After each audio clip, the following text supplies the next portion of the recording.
আজকে দেখো আমি তোমাদের নিউট্রিশনের প্রথম অধ্যায়ে পুষ্টি সাধন পদ্ধতি এবং ক্যালোরি ধারণা প্রথম অধ্যায়ে দ্বিতীয় পরিচ্ছেদ বিশ্রামরত অবস্থায় বিভিন্ন কায়িক পরিশ্রম এবং বিভিন্ন শারীরবৃত্তীয় পরিস্থিতিতে যেমন বৃদ্ধি গর্ভ অবস্থা ও প্রসূতি অবস্থায় মানুষের শক্তি চাহিদা।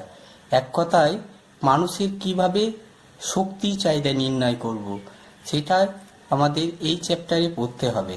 তা প্রথমেই মানুষের শক্তি চাহিদা বলতে আমাদের প্রথমেই জানতে হবে ক্যালোরি।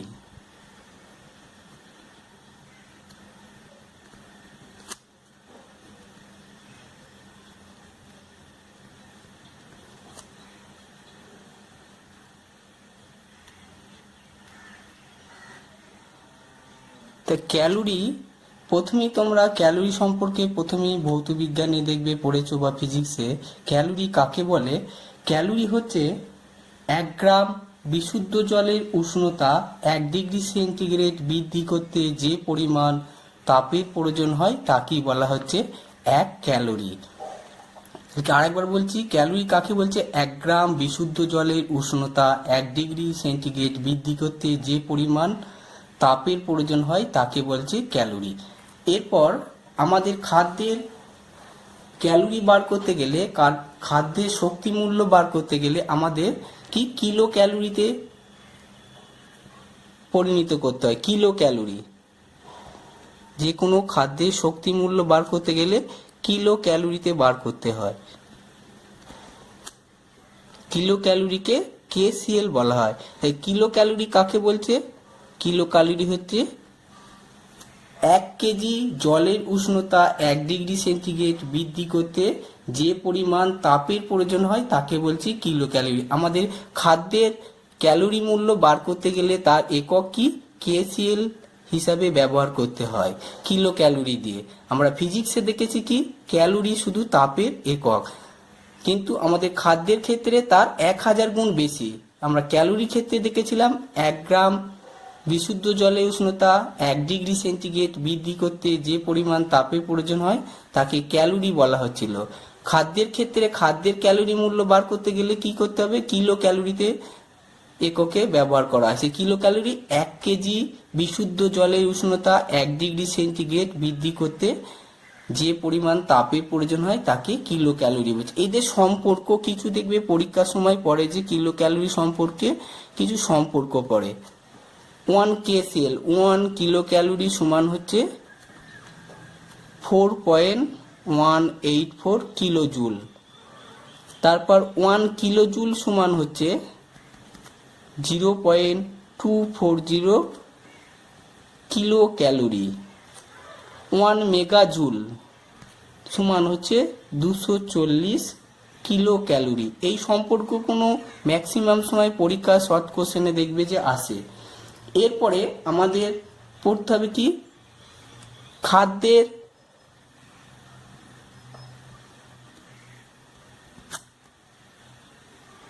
তাপন মূল্য বা ক্যালোরি মূল্য কাকে বলে?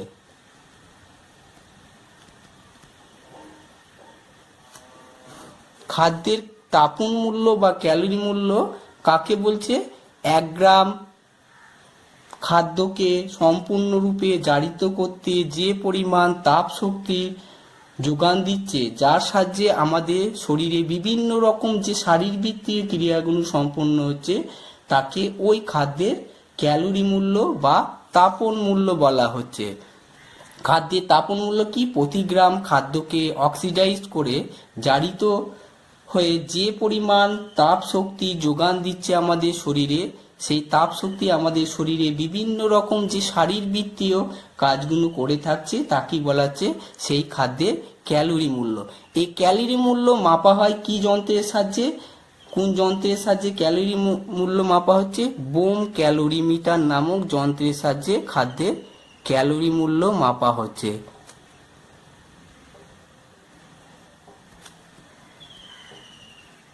যন্ত্রের সাহায্যে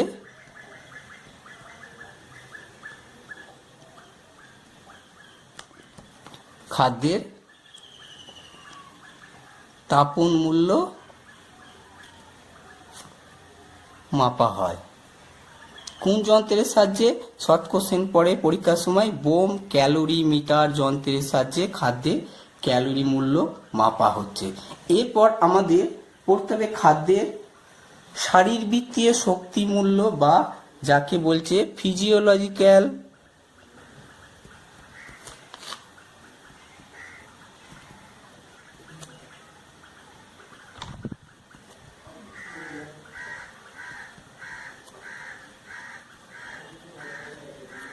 খাদ্যের শারীরবৃত্তীয় শক্তি মূল্য বা physiological fuel value of food কাকে বলে? কোনো খাদ্যের শারীরবৃত্তীয় শক্তি মূল্য বলতে বোঝায় দেহে ওই খাদ্যের সম্পূর্ণ জারণের ফলে, সম্পূর্ণ জারণ বলতে আমাদের যে পরিপাক বিপাকের ফলে উৎপন্ন যে তাপ শক্তিকেই তাপ শক্তি উৎপন্ন হচ্ছে তার পরিমাণকে কি বলা হচ্ছে? খাদ্যের শারীরবৃত্তীয় শক্তি মূল্য। এই খাদ্যের শারীরবৃত্তীয় শক্তি মূল্য ক্যালোরি মূল্য থেকে কিন্তু অনেক কম, কারণ খাদ্যের একটা বিশেষ অংশ কিন্তু আমাদের দেহে শোষিত হয় না এবং দেহ থেকে মলের মাধ্যমে নির্গত হয়। সাধারণত আমাদের দেহে 98% কার্বোহাইড্রেট,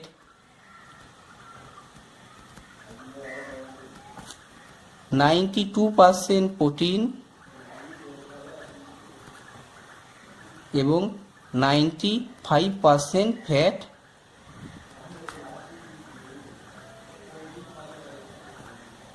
শোষিত হচ্ছে।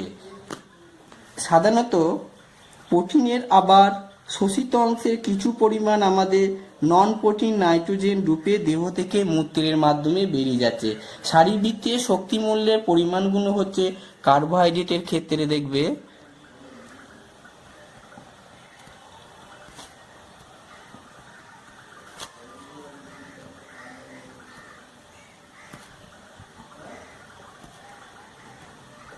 4 kcal per গ্রাম, প্রোটিনের ক্ষেত্রে হচ্ছে 4 kcal per গ্রাম, আর ফ্যাটের ক্ষেত্রে হচ্ছে 9 kcal per গ্রাম। তাহলে খাদ্যের শক্তি মূল্য বা শারীরবৃত্তীয় শক্তি মূল্য physiological fuel value of food কাকে বলছে? কোনো খাদ্যের বলতে বোঝায় শারীরবৃত্তীয় শক্তি মূল্য বলতে বোঝায় সেই খাদ্য আমাদের দেহে সম্পূর্ণ জারণের ফলে, মানে বিভিন্ন পরিপাক বিপাক শোষণ এর ফলে উৎপন্ন যে তাপ শক্তি যোগান দেয় তাকেই বলা হচ্ছে খাদ্যের শারীরবৃত্তীয় শক্তি মূল্য। এরপর আসি শোষণ অনুপাত।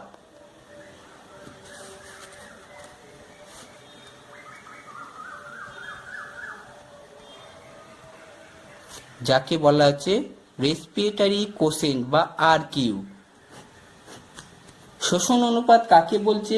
কোনো নির্দিষ্ট সময়ে কোনো নির্দিষ্ট ব্যক্তি যে পরিমাণ কার্বন ডাইঅক্সাইড ত্যাগ করে এবং যে পরিমাণ অক্সিজেন গ্রহণ করছে পরিবেশ থেকে তার অনুপাতকে বলা হচ্ছে RQ বা রেসপিরেটরি কোশেন্ট। শোষণ অনুপাত হলে কোনো নির্দিষ্ট সময়ে কোনো ব্যক্তি যে পরিমাণ কার্বন ডাইঅক্সাইড ত্যাগ করছে এবং যে পরিমাণ অক্সিজেন গ্রহণ করছে তার যে অনুপাত তাকেই বলা হচ্ছে রেসপিরেটরি। তাহলে রেসপিরেটরি কোশেন্ট বা শোষণ অনুপাত সমান আমরা লিখতে পারি কি? বর্জিত কার্বন ডাইঅক্সাইডের পরিমাণ বাই হচ্ছে গৃহীত অক্সিজেনের পরিমাণ, এর অনুপাত কি বলা হচ্ছে শোষণ অনুপাত বা রেসপিরেটরি কোশেন্ট।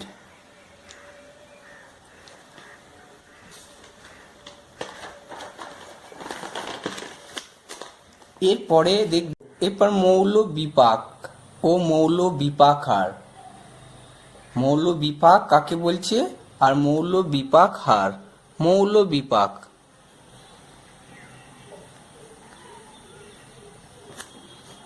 যাকে আমরা বলি বেসাল মেটাবলিজম। এই মৌল বিপাক হচ্ছে একজন সুস্থ ব্যক্তির হালকা খাদ্য গ্রহণে 12 থেকে 18 ঘন্টা পর সম্পূর্ণ দৈহিক ও মানসিক বিশ্রামরত অবস্থায় দেহে বিভিন্ন রকম যে শারীরবৃত্তীয় ক্রিয়াকলাপ পরিচালনার জন্য দেহ থেকে যে পরিমাণ তাপ নির্গত হয় তাকে আমরা বলছি মৌল বিপাক, বেসাল মেটাবলিজম। আর প্রতি ঘন্টায় প্রতি বর্গমিটার দেহতল থেকে যে পরিমাণ তাপ নির্গত হয় তার হারকে বলা হচ্ছে হারকে বলা হচ্ছে মৌল বিপাক হার। এই দুটোকে একসাথে বলা হচ্ছে মৌল বিপাক হার। প্রথমে মৌল বিপাক একজন সুস্থ ব্যক্তির হালকা খাদ্য গ্রহণের 12 থেকে 18 ঘন্টা পর সম্পূর্ণ দৈহিক ও মানসিক বিশ্রামরত অবস্থায় দেহের যে শারীরবৃত্তীয় ক্রিয়াকলাপ পরিচালনার জন্য দেহ থেকে যে তাপ নির্গত হচ্ছে, যে তাপটা নির্গত হচ্ছে সেই তাপটাকে বলা হচ্ছে কি মৌল বিপাক। আর যে তাপ প্রতি ঘন্টায় প্রতি বর্গমিটার দেহতলে যে পরিমাণ তাপ নির্গত হয়েছে তার হারকে মানে রেটটাকে, যে পরিমাণ তাপ নির্গত হচ্ছে তার হারকে, এই হারকে বা রেট বলা হচ্ছে কি মৌল বিপাক হার বা বেসাল মেটাবলিজম।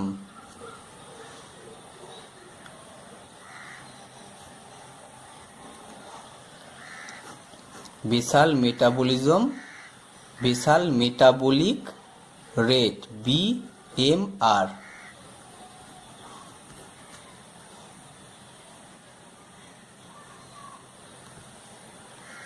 এই BMR একজন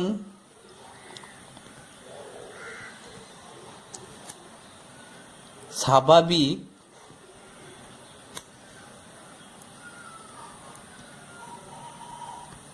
পুরুষের BMR কত হচ্ছে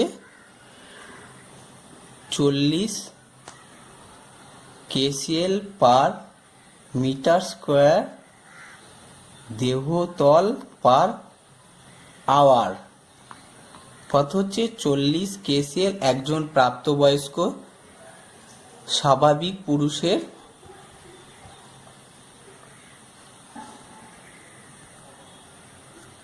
একজন প্রাপ্তবয়স্ক স্বাভাবিক মহিলার BMR কত হচ্ছে 37 kcal পার মিটার স্কোয়ার দেহতল পার আওয়ার। তাহলে এইটা কি পড়লাম? প্রথমে আমরা পড়লাম BMR কাকে বলছে, মৌল বিপাক হার। দ্বিতীয়ত মৌল বিপাক হারের মান কত, পুরুষদের কত, মহিলাদের কত। এরপর আমরা এই BMR পরিমাপ করা হয় কিসের সাহায্যে সেটা পড়ব। কোন যন্ত্রের সাহায্যে BMR পরিমাপ করা যাচ্ছে দুটি ভাগে। একটা হচ্ছে ওপেন সার্কিট ডিভাইস, সেটা কি কোন যন্ত্রের সাহায্যে, ডগলাস ব্যাগ। আর দ্বিতীয়টা হচ্ছে ক্লোজ সার্কিট ডিভাইস, বেনেডিক্ট রথ। এই দুটো যন্ত্রের সাহায্যে BMR কিন্তু পরিমাপ করা হচ্ছে। এরপর আমরা পড়ব মৌল বিপাক হার নিয়ন্ত্রণের শর্তগুলো কি কি বা কারণগুলো কি কি, যে মৌল বিপাক হার পরিবর্তিত হচ্ছে নিয়ন্ত্রণ করতে গেলে কোন কোন শর্তগুলো দরকার বা তার কারণগুলো। প্রথমে 1 নম্বর আমরা আসি এজ। এই মৌল বিপাক হার নিয়ন্ত্রণ করতে গেলে প্রথমেই বয়স। শিশুদের BMR কিন্তু সবসময় বেশি, শিশুদের BMR সবসময় বেশি কাদের তুলনায়, বয়স্কদের তুলনায়।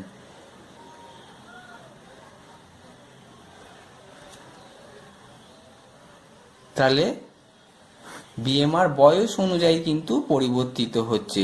শিশুদের BMR বয়স্কদের তুলনায় সবসময় বেশি, অর্থাৎ BMR ও বয়স হচ্ছে কি সব সময় পরস্পর কি হচ্ছে ব্যস্তানুপাতিক।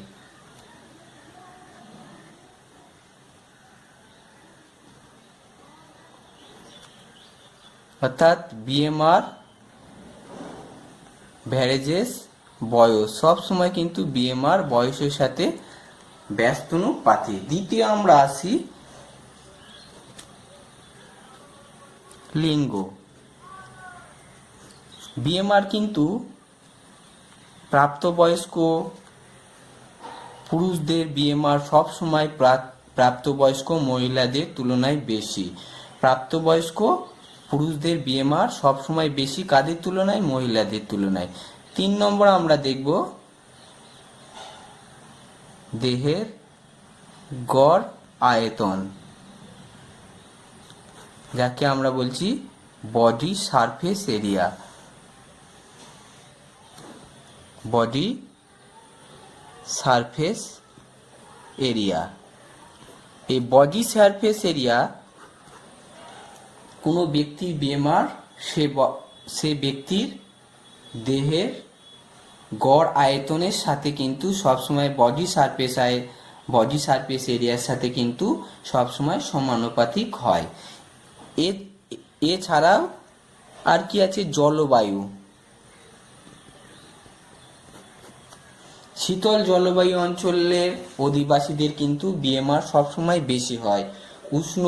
যারা উষ্ণ অঞ্চলের অধিবাসী তাদের বিএমআর সবসময় কম হয়। তাহলে যারা কোল্ড ওয়েদারে থাকে তাদের বিএমআর সবসময় বেশি,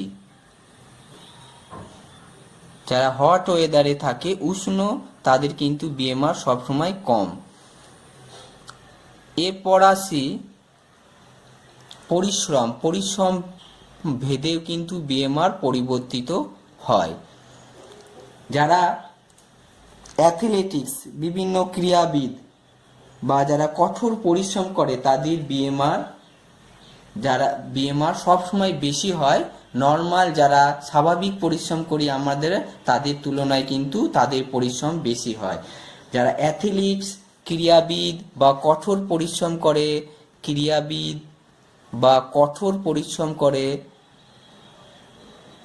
কঠোর পরিশ্রমী তাদের ক্ষেত্রে কিন্তু বিএমআর সবসময়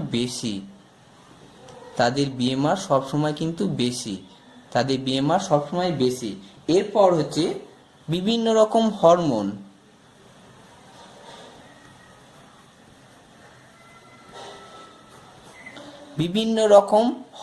আছে, এই বিভিন্ন রকম হরমোন আছে থাইরক্সিন হরমোন, তারপর গ্রোথ হরমোন, পুরুষদের বিভিন্ন রকম সেক্স হরমোনগুলো আছে। এছাড়া অ্যাড্রিনালিন হরমোন বিএমআর কে বৃদ্ধি করে। মহিলাদের বিভিন্ন রকম যৌন হরমোন কিন্তু বিএমআর বৃদ্ধি করে না। পুরুষদের ক্ষেত্রে যে সমস্ত গ্রোথ হরমোনগুলো, সেই হরমোনগুলো বিএমআর রেটটাকে বাড়িয়ে দেয়। এরপরে আসি পুষ্টি।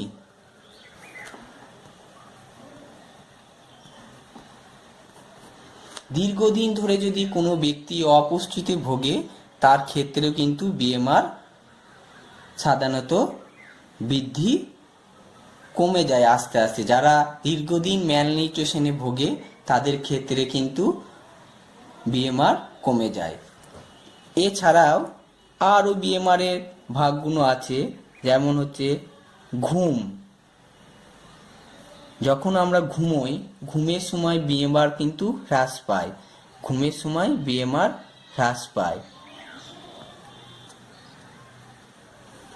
বিভিন্ন রকম যে সমস্ত অসুখগুলো আছে, কতগুলো দুরারোগ্য অসুখ আছে, যেমন লিউকোমিয়া, ক্যান্সার, এদের ক্ষেত্রে বিএমআর এর মান কিন্তু যাদের হবে তাদের ক্ষেত্রে বিএমআর এর মান কিন্তু বৃদ্ধি পাচ্ছে।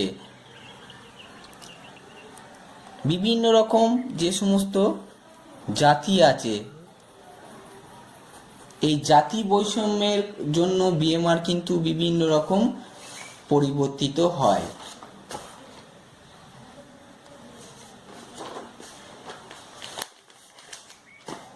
এই ঘুমের সময় সাধারণত আমাদের পরীক্ষার সময় শর্ট কোশ্চেন পড়ে, ঘুমের সময় সাধারণত 5% বিএমআর হ্রাস পায় আমাদের। 5%। এরপর আসছে দেহের তাপমাত্রা, টেম্পারেচার।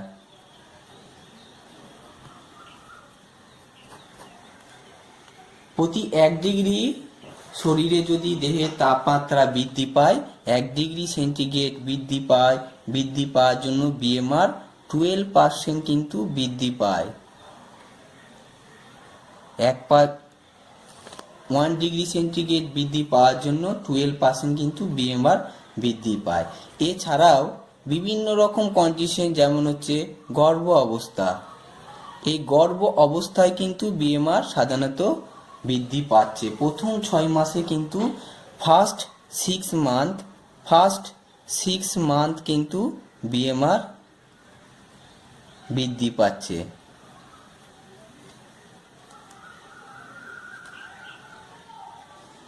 এরপর দেখবে বিভিন্ন রকম যে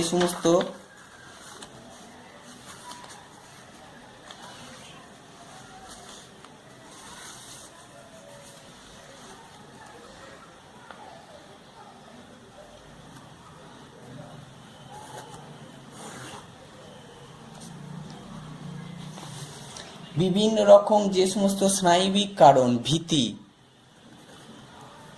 ভীতি ও স্নায়বিক কারণের জন্য কিন্তু বিএমআর, যাদের ভীতি বা স্নায়বিক দুর্বলতা, স্নায়বিক চাপ আছে, তাদের ক্ষেত্রে কিন্তু বিএমআর সবসময় কিন্তু তাদের ক্ষেত্রে বিএমআর বেড়ে যায়। তারপর বিএমআর বিভিন্ন রকম বায়ুর চাপ, এই বায়ুর চাপের সাথে সাথে কিন্তু বিএমআর যে অঞ্চলে দেখবে যে বায়ুর চাপের সাথে সাথে বিএমআর কিন্তু পরিবর্তিত হতে থাকছে। বায়ুর চাপ পরিবর্তিত হয়ে যদি অর্ধেক হয়ে যায় তখন কিন্তু বিএমআর কিন্তু বেড়ে যায়। বায়ুর চাপ যদি কমে যায় তখন বিএমআর মেপে যায়। এরপরে আমাদের পড়তে হবে কোন কোন কন্ডিশনে আমাদের বিএমআর পরিমাপ করা হয়, কোন কোন অবস্থায় বিএমআর পরিমাপ করা হয়। বিএমআর পরিমাপ করা হয়, দেখো 1 নম্বর বলছি কোন কোন অবস্থায় বিএমআর পরিমাপ করা হয়। বিএমআর পরিমাপের জন্য ব্যক্তিকে সম্পূর্ণ সুস্থ এবং স্বাভাবিক অবস্থায় থাকতে হবে। সেকেন্ড হচ্ছে কি, ফার্স্ট মর্নিং, দিনের একদম first morning time of the day, তখন কিন্তু বিএমআর পরিমাপ করা হয়। 3 নম্বর, যখন কোনো ব্যক্তি বিএমআর পরিমাপ করা হয় জন্য ব্যক্তিটি দৈহিক এবং মানসিক বিশ্রামরত অবস্থায় থাকতে হবে। 4 নম্বর কি, যখন 12 থেকে হালকা ধরনের খাদ্য গ্রহণ করার 12 থেকে 18 ঘন্টা পর তার পরিমাপ করতে হবে। বিএমআর পরিমাপের জন্য ব্যক্তিকে শায়িত অবস্থায় থাকতে হবে এবং জাগ্রত অবস্থায় থাকতে হবে।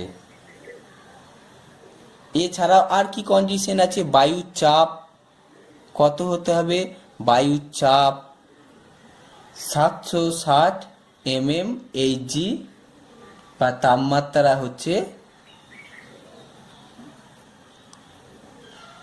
25 ডিগ্রি সেন্টিগ্রেড এবং আর্দ্রতা, এই কন্ডিশনে এই বায়ুর চাপ ইয়েতে কিন্তু বিএমআর সঠিকভাবে কিন্তু পরিমাপ করা হয়। এই বিএমআর পরিমাপের জন্য